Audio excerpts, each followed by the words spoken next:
Jyotiraham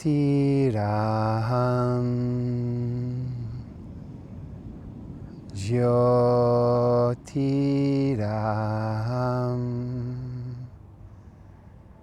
Jyotiraham.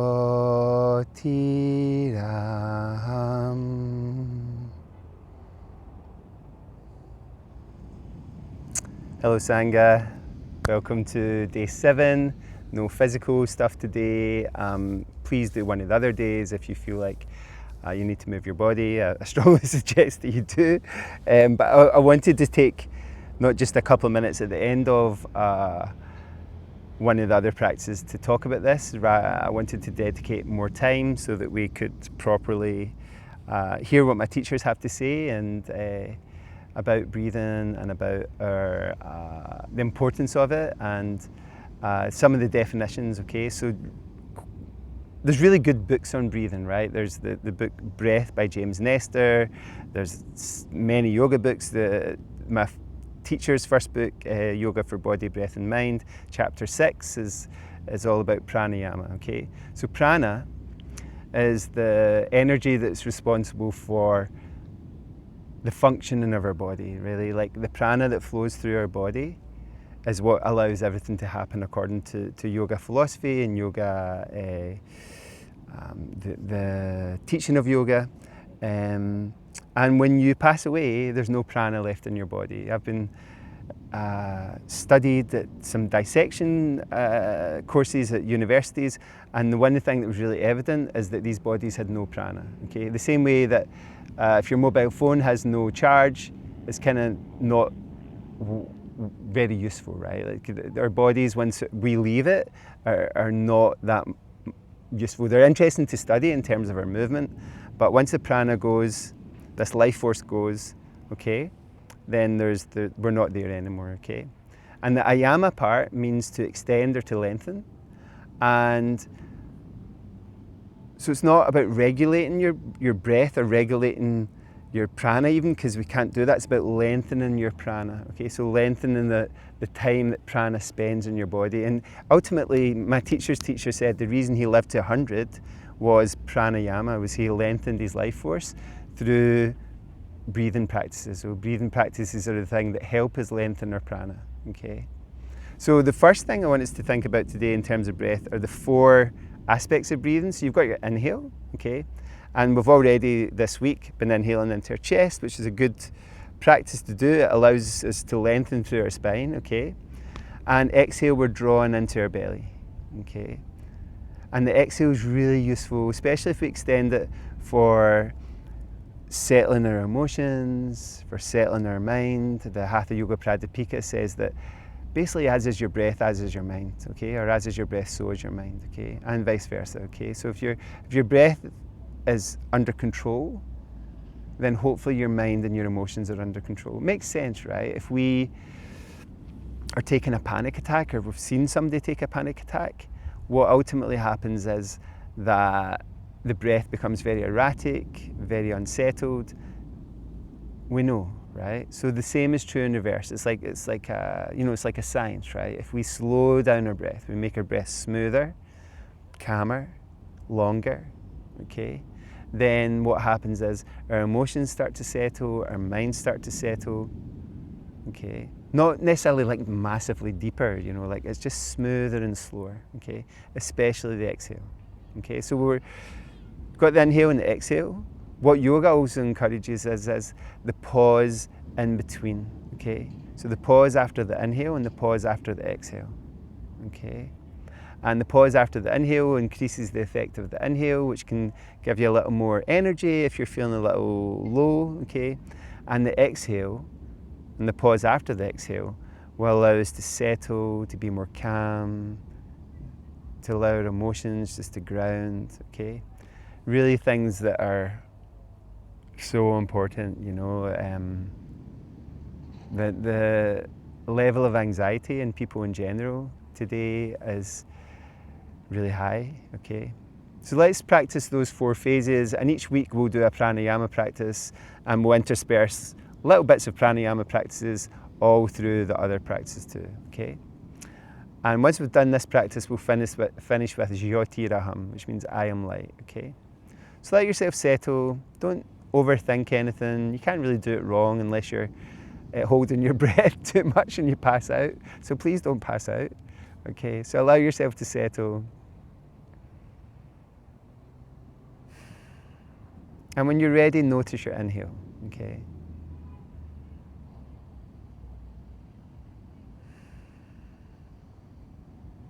Notice the quality of your inhale. Just exhale normally at the moment. Don't think too much about the exhale.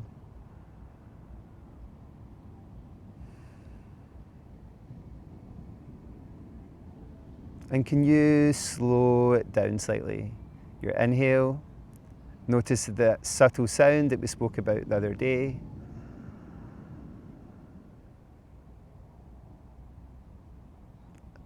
And then bring your attention to the exhale. So just inhale freely and do a longer, slower, smoother exhale.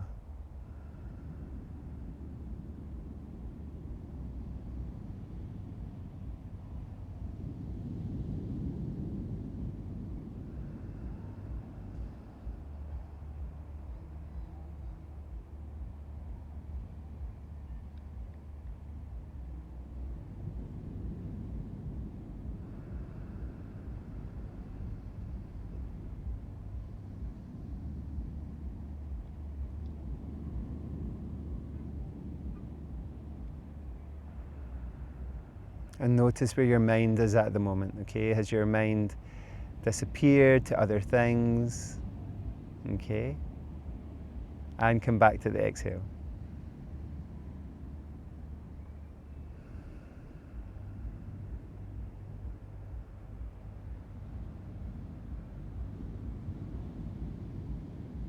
And feel that pull in your belly as you get towards the end of the exhale.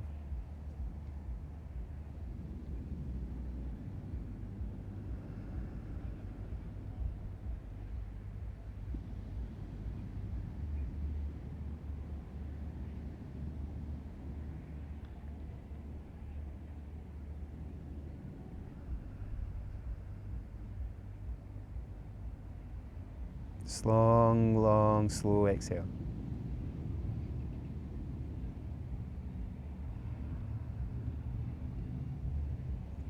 And then after your next exhale, can you introduce a pause? So you've got your inhale, and then a longer, slower exhale with a pause after the exhale.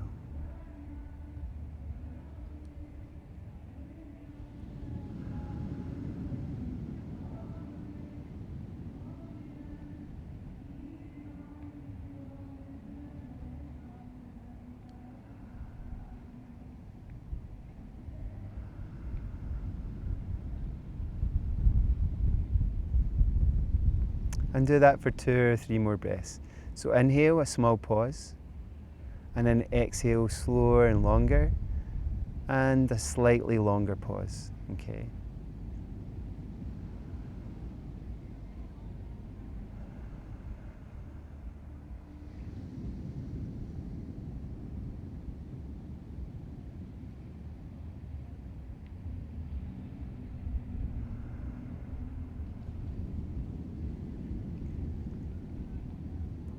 And then come back to the mantra, okay?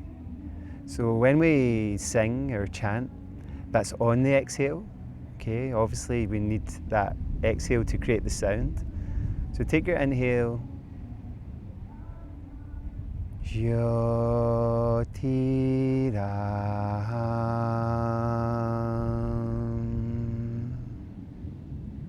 Gentle inhale. Jyoti Raham.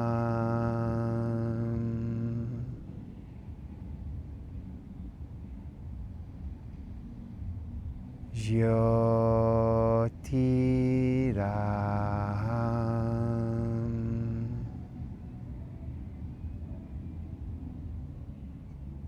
I am light. Okay, so the Awareness is centered on our heart, where that light exists internally. Okay. So continue that practice if it's helpful for you today. If this is too much or it's not for you, this kind of practice, then don't worry, just skip it and do one of the other practices. And when we're doing more pranayama practices, see how those fit with you. It's really, the focus on breath within yoga is really a massive part of it, and for me it's been one of the most useful tools, or maybe in fact the most useful tool, is what I do with my breath. Okay, anyway, thank you for your practice today.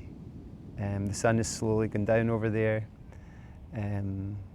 so before it gets too dark, we'll bring this practice to a close. Om Shanti Shanti Shanti.